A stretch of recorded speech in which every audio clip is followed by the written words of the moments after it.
Right, okay guys, so welcome in. This is the next Pro Tips with Dean. So I've got my good friend Matt. Matt I've known many years. Yeah, what is it, about 15 years or so? Yeah. Quite So we've bounced around sort of the Loughborough town. Matt is a very skilled personal trainer, and that's really why I wanted to get him on. So we'll dive straight into it. Thanks for coming on first of all, obviously. Pleasure, thanks for having me, mate. But first of all, like, tell us a little bit of a day in the life of you, what you do for a job, and so I'm a personal trainer. Yeah, so I've been personal trainer now for about 12 years. Day in the life, typically it's an early start. It's kind of a 5 in the morning job, and breakfast, always get up, make sure I have my breakfast, coffee, love a coffee when I first get up. So sounds really bad, doesn't it? Gotta wake up with a coffee. That's a tip. Make sure you eat breakfast. Yeah, make sure you have your breakfast. But yeah, typically get up first thing in the morning, roughly around about 5. I'll do my breakfast, then I'll head straight to the gym. Clients from 6. Early start, 6 in the morning, run through until lunch, break for lunch, set some time aside to train. Clients in the evening. Not too late, I like to get home, see my family, and I've got little 6-month-old baby, I've got a 3.5-year-old, so yeah, that's kind of a typical weekday. And then yeah, weekends it's family time. Awesome. So with your routine of your work and stuff, do you feel you've got a good pattern with what you do? Because obviously when I used to PT, I used to, well, the first thing you do is try and take as many clients on as you can. Yeah. But then it's about, I suppose, trying to filter it down so that you know you're working good. Yes. So I think I've gone through phases of doing a lot of PT sessions and not really having that work-life balance. And I think a lot of personal trainers can do that.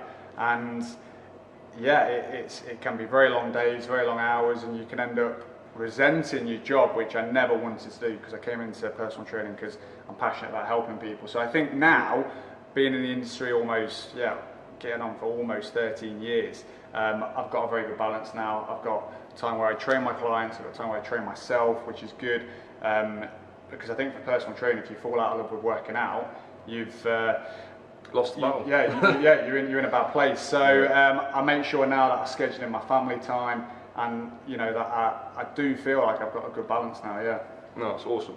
Well, that moves on to, obviously that's a bit more about Matt, but it moves on to the stuff that we want to go through. So the whole point of this is to basically educate people and trying to get nuggets from different people like Matt who can help us move forward in different ways. Yeah. So the first thing sort of we'll look at then, I've got them written down here, but so do you, I mean obviously your main thing is about physique, right? Yes. So do you feel that you need to stay on track 24/7, or are you quite relaxed? So it's a good question. So I think for me personally, again, I've gone through phases. There's been times where I haven't had that good balance, where it has been training 8, 9, 10 times a week, cardio in the morning, weights in the evening, and I've been to a point where I wouldn't say obsessed, but my main focus and priority has been I just want to have abs, I want to be lean, I want to be shredded all the time.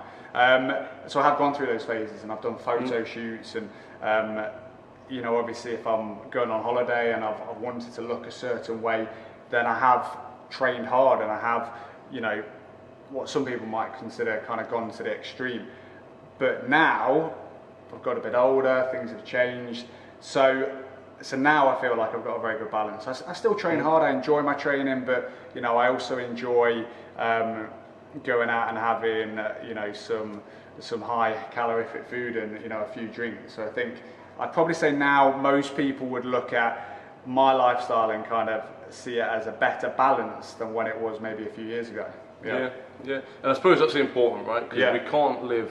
Again, I've done it myself, where you've been to the extremes, but you can't live like that every day. No, you can't. I think it's getting people to understand that, isn't it? Of course it is. And the thing is, when you look at someone in Men's Health or any of these bodybuilding magazines, or you know, whatever kind of magazine it is, and you see someone looking a certain way, the reality is they probably don't look like that full time. No. You know, they might have trained a certain way for a period of, you know, whatever it might have been, 8 weeks or something, hardcore.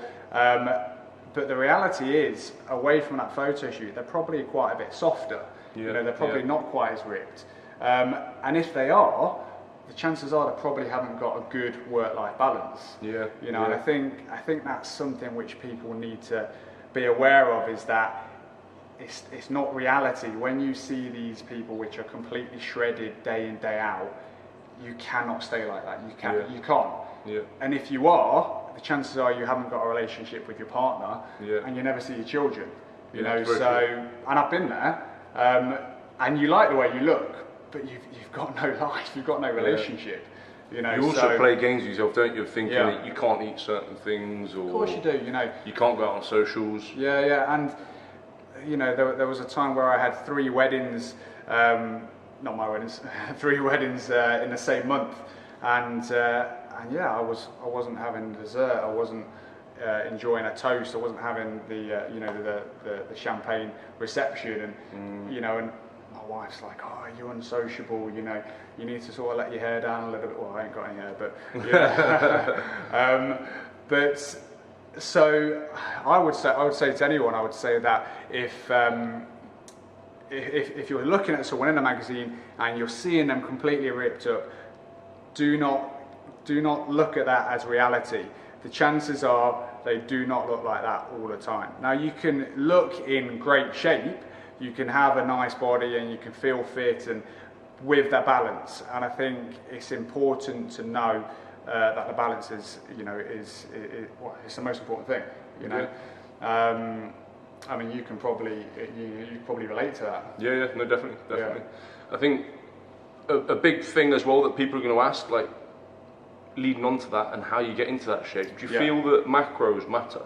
So macros. So my opinion on macros is, first and foremost, the most important thing, if you're looking for fat loss, is calories.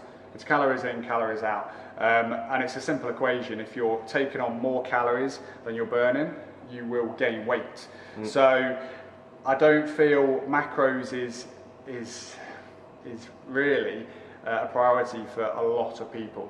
It's more to do with calories. Try and grasp how many calories you should be at to be dropping body fat. That's the most important thing. Yeah. Would you say then it doesn't matter what your calories are? We could, your macros are. Yeah. If you're saying that I need, let's say, just round figures, 2,500 to start dropping weight. Yeah. Would you say it does not matter what I eat? So it's a very good question. So, in theory, and I wouldn't recommend this, but you could lose weight on a McDonald's diet as long as you're in a calorie deficit.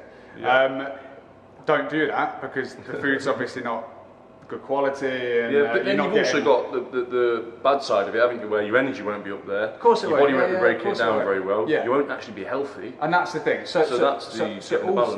And that's, you know, you've just hit the nail on the head there. And I think that's the most important thing, is that you're fueling your body with good quality foods. That's going to make you feel good. But if your question is solely, can you lose weight on crappy foods? You can, as long as you're in a calorie deficit. It's all about being in a calorie deficit to drop body fat and, you know, ultimately to lose weight. I don't recommend doing it with crappy foods. I recommend doing it with healthier foods. You know, making sure you're getting in a good balance of protein, carbs, fats, enough fibre. You know, all of this is important. But yeah, in a summary, you could do it. Don't recommend it. So you say calories are more the important thing, macros on? Yeah, I think when it comes to solely fat loss and weight loss, calories is the most important thing. When it comes to you know, optimal health, I know there's a lot of different opinions out there and different, you know, diets and theories behind nutrition. I personally believe you need a nice balance of proteins, carbs, fats. You need to be making sure you're getting in a diet full of vegetables, fruit. Anyone who tells you not to eat fruit because of the sugar, shoot them. Fruit's good for you, but just monitor calories. Be aware of where your calories are, and I think that's where a lot of people go wrong, is they don't know where their calories are. You know, so you can gain weight, and you can, you know, you can become fat eating healthily if you have too many calories, and that's really the thing. Makes sense. Yeah. So, how do you get your guys to effectively calorie count, or how do you figure out what they need to be on? Have you got like a method that you put them through? Yes, good question. So I think, and you've probably got a lot of your guys doing this, one of the most simple ways and one of the most simple tools of doing this is with MyFitnessPal. Yeah. MyFitnessPal it's an app, it's a free app you can download, and you key in your goal, if it's weight gain, if it's weight loss, and it will ask you how active you are, and based on what you put into the app, it will give you a set guideline of calories you should be hitting. And is it going to be 100% accurate? No. Is it more accurate than not tracking it? Yeah. You know, so I think that's the biggie, isn't it? Yeah. So something we come across, and I'm sure you do a lot, is people will be like, I don't eat that much. Yes, yeah. But they'll punch it in and they're like, it's quite a lot of food. A lot of people underestimate how much they eat. Yeah. Oh, Matt, I'm not losing weight. I'm barely eating anything. Okay, right, just fill your food diary in for a week and let's see. And yeah, the chances are you're going to be over on your calories. Yeah. And that is why, knowing where your calories are, knowing what you should be consuming, it's important. It's not everyone in the world has to count calories. I'm currently not counting calories. Yeah. But I have done it for many years, and I can eyeball a plate of food and know what calories are in it. Yeah, I can look at a bag of rice and tell you what the calories are in it because I have done it. I've done it for many years, and I know food and I know calories. Yeah. So I think MyFitnessPal is a fantastic tool to use as an education.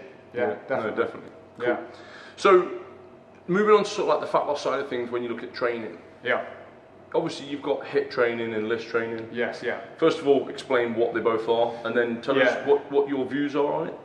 So LISS LISS is long interval steady state training. It's typically done at a lower heart rate, and the goal behind LISS is to be burning calories from fat. So when you're doing it, all of the calories that you're burning are coming straight from fat. Now, high intensity interval training is HIIT. Now, when you do a HIIT session, typically people would do a HIIT session because they want to burn a lot of calories, and they want to get that kind of what we call like an afterburn effect, where their metabolism, the calories they burn at rest sort of carries on afterwards, and they keep burning a lot of calories afterwards. So, in my opinion, when it comes to HIIT and LISS, do both. Yeah. Do both. Yeah, Do both. Trial both. If I'm training twice a day, I know you're training very hard at the minute. If you're training twice a day, you might not want to do a HIIT session and a heavy weight training session in the afternoon because it might tire you out more. Whereas if you wanted to just focus on dropping calories from fat and and pulling your body fat down as much as possible without using up too much energy, LISS, a steady state cardio session might be the best way for you because later on in the afternoon when you go and do your weight training session, you've got more energy. Do you know what I mean? Yeah, for me personally, I enjoy HIIT. HIIT's more fun. For me, passes the time quicker. Passes the time quicker. For me personally, I find going on a treadmill for 45 minutes to an hour quite boring. If I'm going to do it, I'll listen to a podcast. But I enjoy a HIIT session. But if I am training twice a day, typically I will stick with LISS, low intensity, steady state training, which I would do first thing in the morning, typically fasted on an empty stomach, so my body can just go straight to dropping calories from fat, and then I will do my weight training session later on in the afternoon. So what would you say both of them are for the people that probably don't know? So LISS, what would you typically do on a LISS session? So good question. Yeah. So LISS is, in my opinion and my advice would be, it could be anything that you do for a longer duration of time. So you could go and do a power walk for 45 minutes to an hour. You could go sit on a bike for again the same period of time, but it's a low steady state. So for long you find out roughly around about 70% of your maximum heart rate, and there's an equation you can do. You can drop me an email if you want to find out this equation to find out where your heart rate should be. But it's a lower intensity workout which you do for a longer period of time. Now HIIT is high intensity interval training. It can be anything from 8 minutes to, in my opinion, maximum of about 20 minutes. You get in, you work hard, and you're really going for it for a short period of time.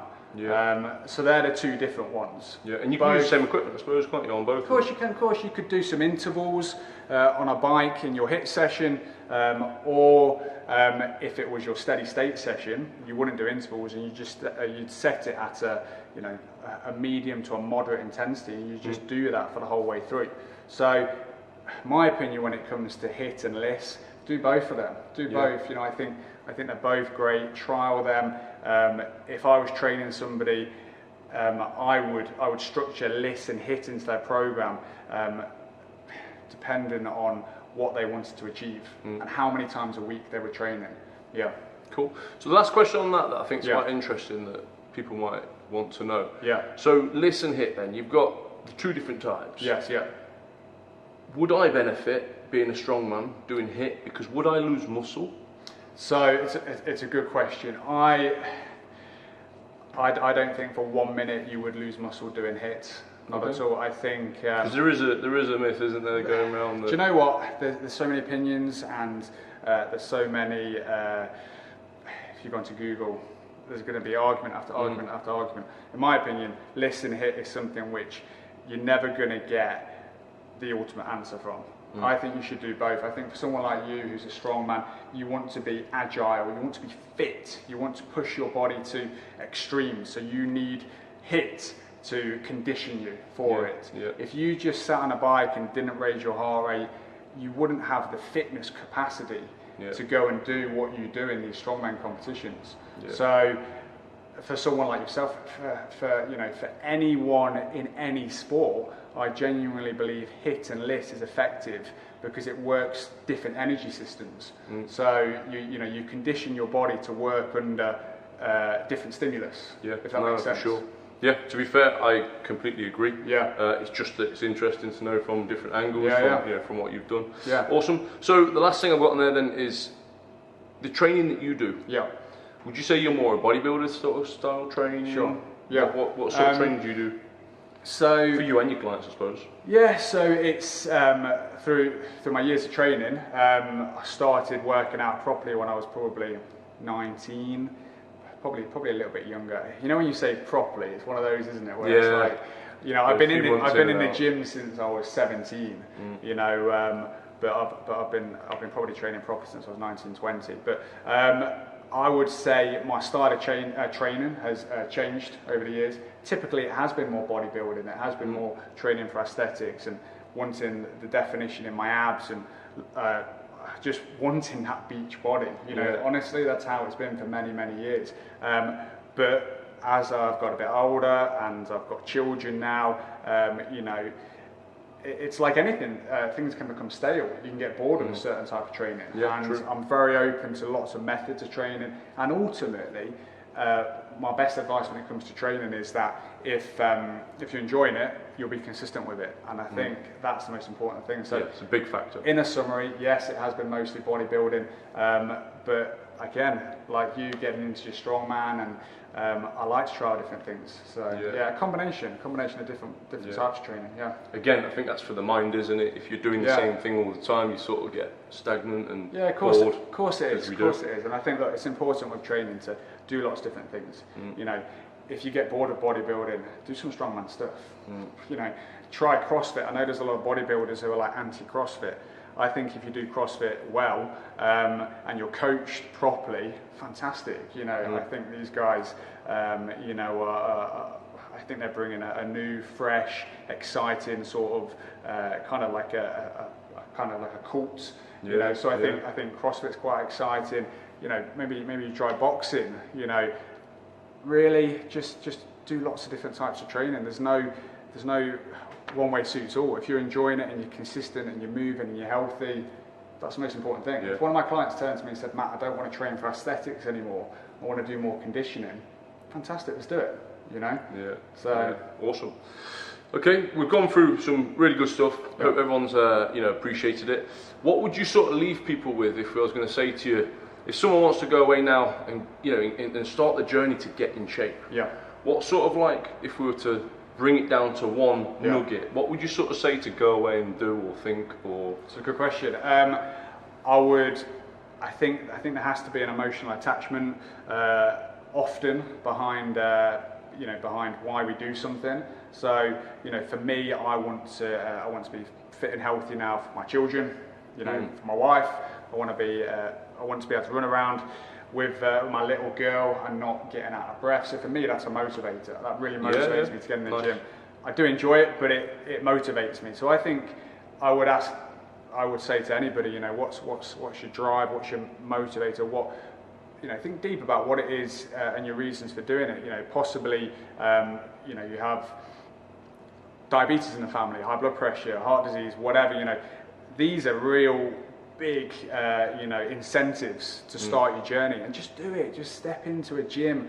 You know, contact a personal trainer if you need accountability. Personal training or group training, you know, is fantastic because you're committed. You know, you have that accountability. You're signed up, and it gets you through the front door. Often people, when it comes to training, will go, oh yeah, I'll do it tomorrow. I'll do it tomorrow. Get on the phone to someone, sign up to something, commit, and you will do it. It's I feel like often when it comes to people's drive and to people staying on track, is signing up to a gym isn't enough. You know, the amount of people which sign up to the amount of people that choose the gym and they go, I'll move to a different one because the gym, then they move and then they move, and before you know it, that's it. And do you know what? Become a part of something. You know, if seeing a one-on-one personal trainer is too expensive, you know, jump in and do a group session. You know, just become part of something and have that accountability. Have someone on your back.